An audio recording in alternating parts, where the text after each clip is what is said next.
आचार्य भूता भगवती गोदाम्बा आंडाल का जन्म नक्षत्र भी है। श्री गोदाम्बा जी का आज जन्म नक्षत्र है। कर्कटे पूर्व फाल्गुन्याम तुलसी काननोद्भवाम पांडे विश्वंभराम गोदाम वंदे श्री रंगनायिकी। भगवान रंगनाथ की जो नायिका हैं, रंगनायिकी, जिनको तमिल में आंडाल कहा जाता है, संस्कृत ग्रंथों में उनको गोदाम्बा के नाम से हम जानते हैं। उन गोदाम्बा का आज के दिन ही अवतरण हुआ है। पूर्वा फाल्गुनी नक्षत्र में सूर्य जब कर्क राशि पर रहते हैं, कर्कटे पूर्व फाल्गुन्याम तुलसी काननोद्भवाम, और तुलसी के वन से वो प्रकट हुए। कैसे? बोले जैसे जन्म भयो सीता को।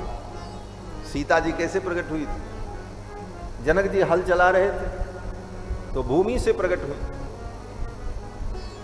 हमारे आलवार संतों में एक आलवार हुए श्री विष्णु चित्त आलवार।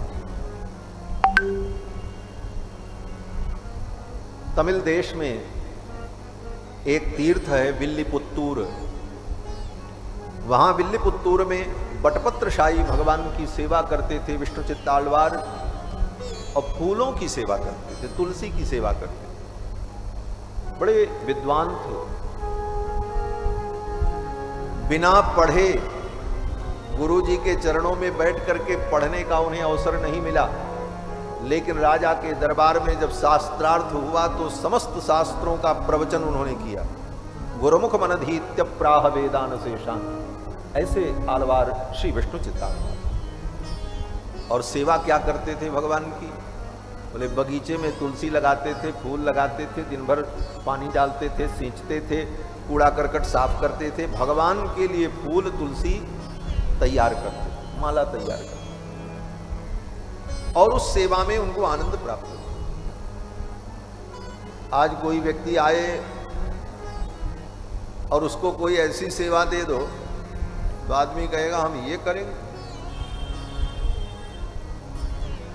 लेकिन भगवान की कोई भी सेवा मिल जाए तीर्थ में, मंदिर में, तो अपना सौभाग्य समझ करके उस सेवा को स्वीकार करना चाहिए और सेवा करनी चाहिए। झाड़ू लगाने की भी सेवा मिल जाए तो अपना सौभाग्य समझना चाहिए कि भगवान के मंदिर में, तीर्थ में हमको ठाकुर जी की ये सेवा मिल गई है, अब इस सेवा से हमारा उद्धार हो, ये भावना हो।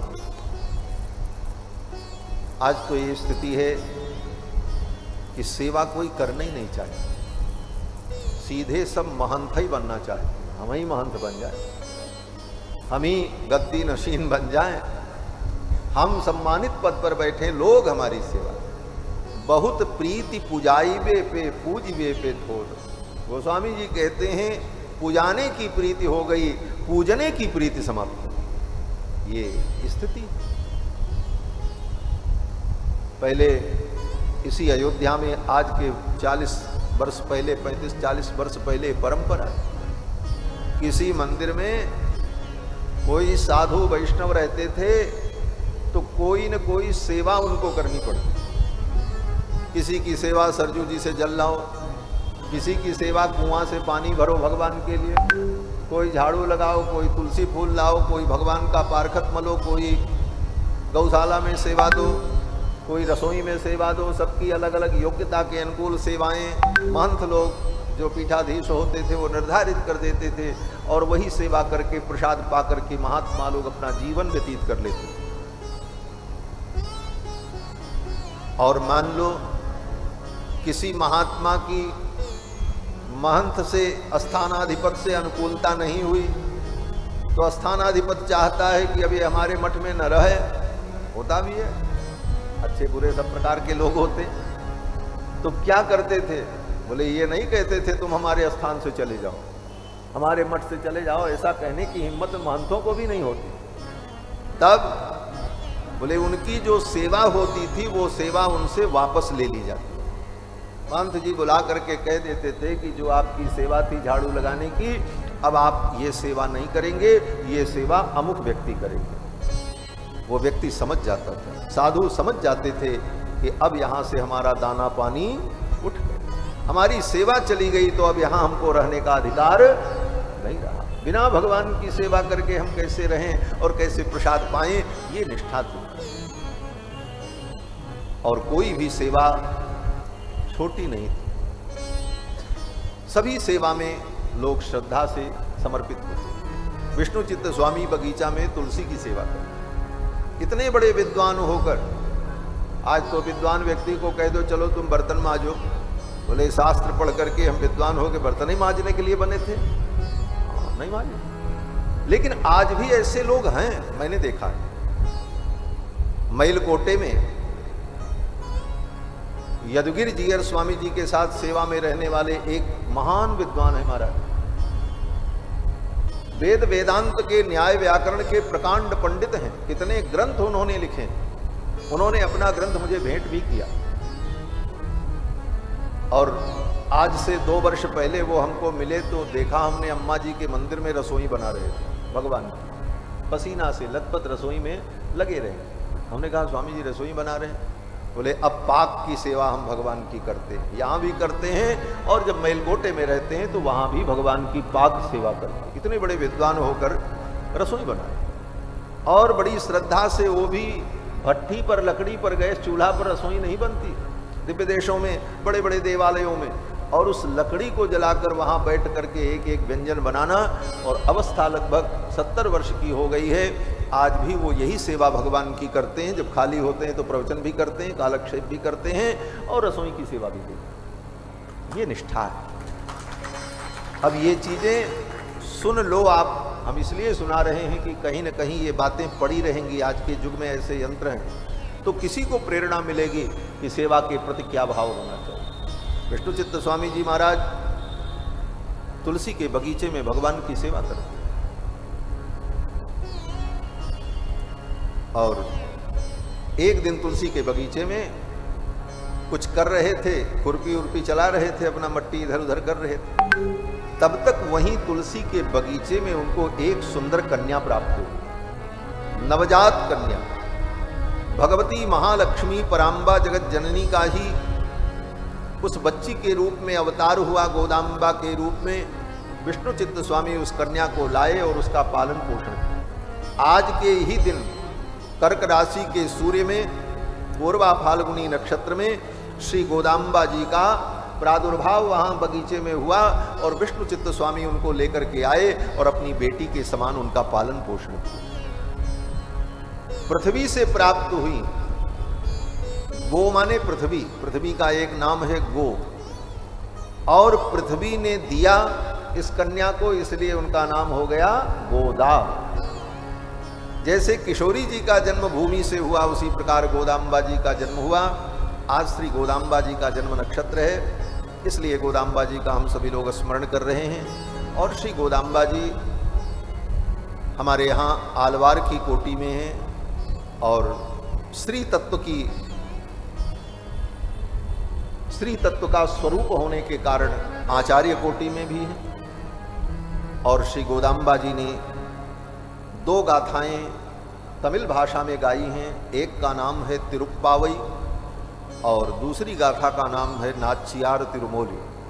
इन दोनों गाथाओं में गोदाम्बा जी ने भगवान की बड़ी सुंदर स्तुति गाई है और उनकी भक्ति से प्रसन्न होकर के भगवान ने प्रत्यक्ष प्रकट होकर के रंगनाथ भगवान ने उनका पाणी ग्रहण किया। भगवान को ही अपना प्रियतम मानती थी और रंगनाथ भगवान ने प्रकट होकर के उनका पाणी ग्रहण किया। स्वयंवर हुआ। बड़ी लंबी कथा है, बस एक पद गा करके बात पूरी करेंगे क्योंकि राम कथा में भी चलना। ये सब राम ही कथा है, राम ही कथा है, कुछ अलग थोड़ी है, सब राम कहानी ही है, राम जी का ही चरित्र है। तो गोदाम्बा जी का एक भजन हम लोग गा लें, सुंदर भजन जो हमारे वैष्णव जन गाते हैं, फिर आगे की चर्चा करेंगे। भज मन विष्णु चित दुहिता को, भज मन विष्णु चित दुहिता को, भज मन विष्णु चित दुहिता को। तुलसी बनते प्रकट भई है, तुलसी बनते प्रकट मई है। जैसे जन्म भयो सीता को, जैसे जन्म भयो सीता को, भज मन विष्णु चित दुहिता को, भज मन विष्णु चित दुहिता को।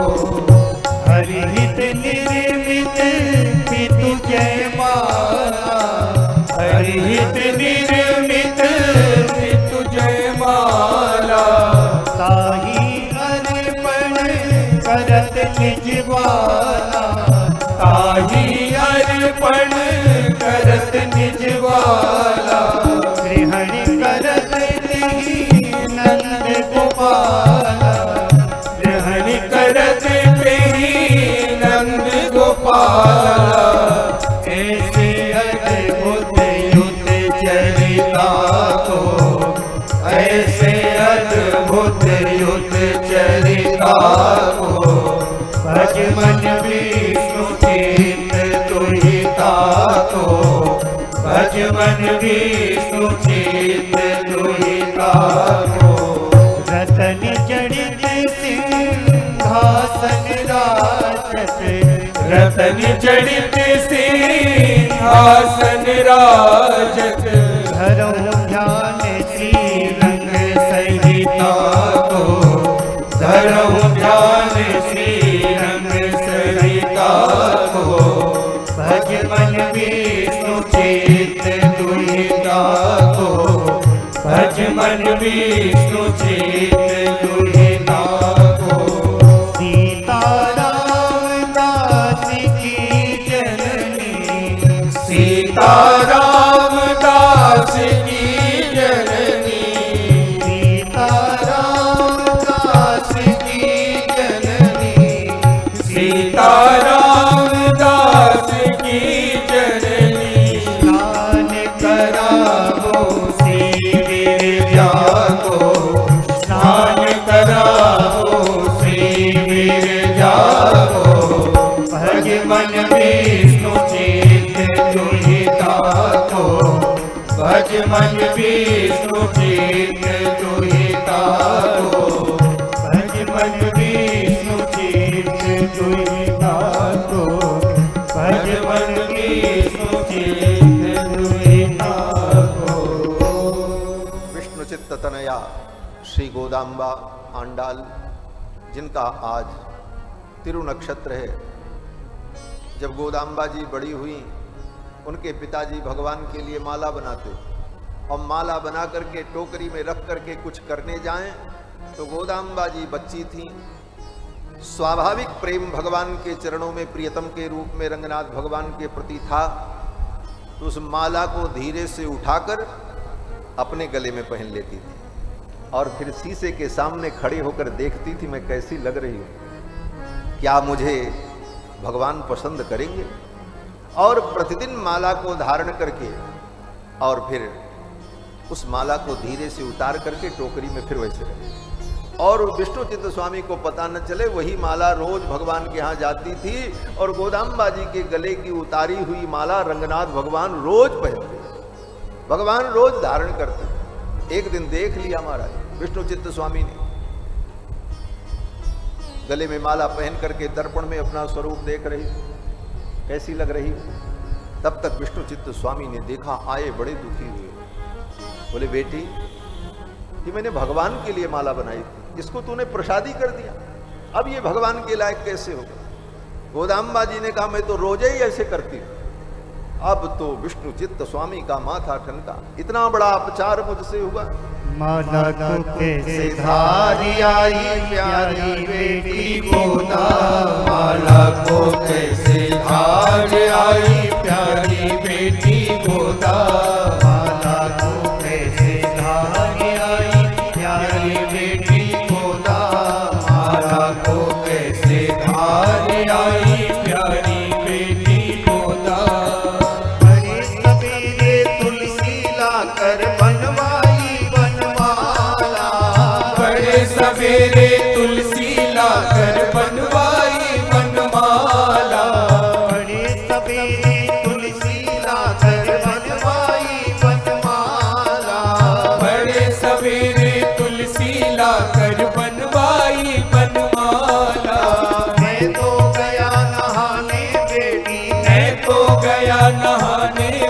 अरे मैं तो गया नहाने बेटी, मैं तो गया नहाने बेटी, तूने क्या कर डाला, माला को कैसे धार आई प्यारी बेटी गोदा, माला को कैसे धार आई प्यारी बेटी गोदा, माला को कैसे धार आई। नित्य सेवा का नेम लिया था, अब क्या होगा हमारा, नित्य सेवा का नेम लिया था, अब क्या होगा हमारा, नित्य सेवा का नेम लिया था, अब क्या होगा हमारा, नित्य सेवा का नेम लिया था, अब क्या होगा हमारा। बटसाई तुलसी की माला, बटसाई प्रभु जी की माला, अरे बटसाई प्रभु जी की माला, बटसाई प्रभु जी की माला, परसादी कर डाला, माला को कैसे धार आई प्यारी बेटी गोदा, माला को कैसे धार आई प्यारी बेटी गोदा, माला को कैसे धार आई। कैसे मंदिर जाऊं बेटी बिना लिए बनमाला, कैसे मंदिर जाऊं बेटी बिना लिए बनमाला, कैसे मंदिर जाऊं बेटी बिना लिए बनमाला, कैसे मंदिर जाऊं बेटी बिना लिए बनमाला, माला भोली मेरी गोदा, माला भोली मेरी गोदा, तूने क्या कर डाला, माला को कैसे धार आई प्यारी बेटी गोदा, माला को कैसे धार आई प्यारी बेटी गोदा, माला को कैसे धार आई। भट्टनाथ की वाणी सुनकर रोय पड़ी गोपाला, भट्टनाथ की वाणी सुनकर रोए पड़ी गोपाला, भट्टनाथ की वाणी सुनकर रोय पड़ी गोपाला, भट्टनाथ की वाणी सुनकर रोए पड़ी गोपाला, धारेंगे प्रभु जी यह माला, धारेंगे प्रभु जी यह माला, अरे धारेंगे प्रभु जी यह माला, धारेंगे प्रभु जी यह माला, भक्तन के प्रतिपाला, माला को कैसे धार आई प्यारी बेटी गोदा, माला को कैसे धार आई प्यारी बेटी गोदा, माला को कैसे धार आई। श्री वैष्णव को था सहबोधा प्रेम के आंसू डाला, श्री वैष्णव को दास है गोदा प्रेम के आंसू डाला, श्री वैष्णव को था सहबोधा प्रेम के आंसू डाला, श्री वैष्णव को दास है गोदा प्रेम के आंसू डाला, गोदा की प्रीति पर रीझे, गोदा की प्रीति पर रीझे, गोदा की प्रीति पर रीझे, गोदा की प्रीति पर रीझे, प्रभु की डाली माला, माला को कैसे धार आई प्यारी बेटी गोदा, माला को कैसे धार आई प्यारी बेटी गोदा, माला को कैसे धार आई प्यारी बेटी गोदा, माला को कैसे धार आई प्यारी बेटी गोदा, माला को कैसे धार माला को कैसे धार, माला को कैसे धार आई। श्री गोदाम्बा जी की वो माला प्रतिदिन भगवान बटपत्र शाही को श्री विष्णु चित्तालवार धारण कराती। जिस दिन देख लिया उस दिन दूसरी माला बनाई, बोले ये तो प्रसादी हो। दूसरी माला लेकर के गए धारण कराने के लिए, जब धारण कराएं तो माला टूट करके गिर जाए, भगवान धारण ही न कर। बड़े दुखी हुए, आए तो स्वप्न में भगवान ने आदेश दिया, गोदाम्बा के गले की जो माला है वही मुझे प्रिय है और वो मेरी भक्ता है। फिर तो विष्णु चित्त स्वामी जी समझ गए कि ये भगवती पराम्बा जगत जननी है और लीला के लिए इनका अवतरण हुआ है। फिर तो अपनी बेटी को भगवती जगत जननी के रूप में विष्णु चित्त स्वामी अनुभव करने लगे। समय आने पर गोदाम्बा जी का स्वयंवर हुआ। गोदाम्बा जी ने कहा मैं तो भगवान का ही वर्ण करूंगी। बोले भगवान स्वयंवर में कैसे आएंगे? बोले आप रचना रचो, भगवान तो आएंगे। भगवान अपने भक्त के लिए सब जगह जाते हैं तो आएंगे। उनके पिताजी ने स्वयंवर किया और सभी 108 दिव्य देशों में निमंत्रण भेजा भगवान को। सब लोग आओ, अयोध्या से रघुनाथ जी आओ, वृंदावन से कन्हैया आओ, बद्रीनाथ से बद्रीनाथ भगवान आओ, हाँ जोशी मठ से आओ, सब जगह से जहां जहां दिव्य देश है, तिरुपति से तिरुपति भगवान पधारे। रंगनाथ भगवान को भी निमंत्रण गया। श्रीरंगम में 108 दिव्य क्षेत्र में निमंत्रण भेजा, जिसमें 106 दिव्य देश तो धरती पर ही, 2 जो हैं एक ऊपर एक नीचे, लेकिन मानसिक रूप से वहां भी निमंत्रण भेजा। अब सब भगवान तैयारी करने लगे। देखो ये कथा का आनंद है। भगवान कोई 10-20 नहीं होते, भगवान एक ही होते हैं, रूप अनेक। अब जितने रूप हैं भगवान के, वे सभी श्रीमंगल विग्रह ये तैयारी करने लगे, हम पहुंच जाएं और गोदाम्बा हमारा वर्ण करें। वर्ण तो भगवान का ही होगा, चाहे जिस रूप में हो। लेकिन हर दिव्य क्षेत्र के प्रभु भगवान ये सोचने लगे गोदाम्बा मेरा वर्ण कर ले। अब सब अपने अपने वाहन पर बैठ करके चल पड़े। रंगनाथ भगवान ने अपने वाहन गरुण से कहा, गरुण सबसे पहले मुझे ले चलो, क्योंकि गोदाम्बा जी के सामने भी समस्या ही थी। बोले सब भगवान आ रहे हैं और भगवान का ही वर्ण करना, जो पहले आ जाएगा उसी का हम वर्ण कर लेंगे। भगवान से क्या लड़ाई है, जो सब भगवान तो एक ही, जो पहले आ गया उसका हम वर्ण कर लेंगे। रंगनाथ भगवान ने गरुण जी से कहा सबसे पहले हमको पहुंचाओ, गोदाम्बा मेरा वर्ण कर ले। गरुण जी ने कहा इसके बदले में हमको क्या मिलेगा? भगवान ने कहा मैं तुमको अपने बगल में आसन दूंगा। अभी तक वहां गेट पे रहते थे, अब यहां रहोगे बगल में। गरुण जी महाराज वाहन है ना, वाहन तो बाहर ही खड़ा होता है। आप कार से आओगे तो कार वहीं छोड़ोगे, अपने घर में जाओगे तो कार थोड़ी जाएगी। भगवान के वाहन गरुण जी महाराज बाहर ही रहते, वहीं उनका स्थान रहता। भगवान ने कहा अगर ये काम तुम कर दोगे तो अपने बगल में हम अपने समकक्ष आसन देंगे। गरुण जी ने कहा ठीक। तो गरुण जी महाराज भगवान को लेकर के सबसे पहले पहुंचे और गोदाम्बा जी ने श्री रंगनाथ भगवान का वर्ण किया और गोदाम्बा जी का नाम हो गया रंगनायकी।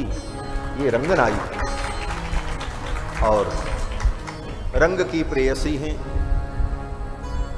और फिर गरुण जी के लिए भगवान ने कहा तो था कि हम अपने बगल बैठाएंगे, लेकिन भगवान भूल गए। अब भगवान को भी अनेक ब्रह्मांड के काम की जिम्मेदारी, ये काम वो काम भूल जाते हैं, भूल गए। तो भगवान भी अगर भूल जाएं तो संत महापुरुष आचार्य उनको याद दिलाते हैं। गोदाम्बा जी भी यही करती हैं, भगवान को याद दिलाती हैं। नीला तुंगस्तनगिरि तटी सुप्तमुद्बोध्य कृष्णम पारार्थ्यम स्वम श्रुत सतशिरसिद्धम अध्यापयंती। भगवान को पढ़ाती हैं, उनका अध्यापन करती हैं। बोले भगवान को क्या पढ़ाती हैं? गोदाम्बा जी भगवान को जगाती हैं, ऐसे सोते रहोगे, इन जीवों का उद्धार कौन करेगा? ये जीव आपके अंश हैं, इन पर करुणा करो। इस तरह भगवान को जगा करके भगवान को जीवों के कल्याण के लिए प्रवृत्त करती हैं, उनको याद दिलाती हैं। तो भगवान ने वचन तो दे दिया गरुण जी को अपने बगल में आसन देंगे, लेकिन वो वचन पूरा नहीं हुआ। तब आज से लगभग 200 वर्ष पूर्व श्री रंगाचार्य स्वामी जी महाराज द्रविड़ देश से यात्रा करते हुए उत्तर भारत में आए और गोदाम्बा जी ने गोपियों के भाव का चिंतन करके भगवान को प्राप्त किया था। इसलिए उनके मन में आया कि वृंदावन में एक रंग जी का मंदिर बने और फिर स्वामी जी ने रंग मंदिर बनाया। आज जो वृंदावन में बड़ा रंग मंदिर है, उस रंग मंदिर को स्वामी श्री रंगाचार्य जी महाराज ने बनाया। और जब रंगनाथ भगवान की प्रतिष्ठा की बात आई तो वह संकल्प, जो संकल्प भगवान ने किया था, वह संकल्प प्रेरणा पूज्य स्वामी जी के हृदय में हुई कि भगवान विराजें, भगवान के बगल में गोदा जी विराजें और एक तरफ गरुण जी भगवान के बगल में विराज जाएं। ऐसे गोदा रंग मन्नार का दिव्य विग्रह स्थापित हो। तो आज भी वृंदावन रंग मंदिर में गरुण जी भगवान के बगल खड़े रहे। वह संकल्प हजारों वर्ष पूर्व का संकल्प पूज्य स्वामी जी के द्वारा पूर्ण हुआ। ये सब हमारे आचार्यों का बड़ा अद्भुत और महान चरित्र है। श्री गोदाम्बा जी ने जो गाथा गाई है तिरुप्पावई, 30 गाथाएं वो भगवान को अत्यंत प्रिय है। भगवत पाद श्री रामानुजाचार्य नित्य प्रति उन 30 गाथाओं का अनुसंधान करते रहते, चलते रहते थे, तो उनके मुख से गाथाओं का उच्चारण और अनुसंधान चिंतन चलता रहता। उनके इस चिंतन अनुसंधान को देखकर वैष्णवों ने उनका एक नाम ही रख दिया तिरुप्पावई जी। नित्य तिरुप्पावई का अनुसंधान करते थे भगवत पाद रामानुजाचार्य, गोदाम्बा जी के उस प्रबंध का नित्य अनुसंधान करते थे, इसलिए उनका एक नाम तिरुप्पावई जी पड़ा। तो ऐसी श्री गोदाम्बा जी का आज तिरु नक्षत्र है। श्री गोदाम्बा जी के चरणों में हम लोग प्रणाम निवेदन करते हैं, क्योंकि अम्मा जी की कृपा के बिना तो भगवान जीव को स्वीकार नहीं कर सकते।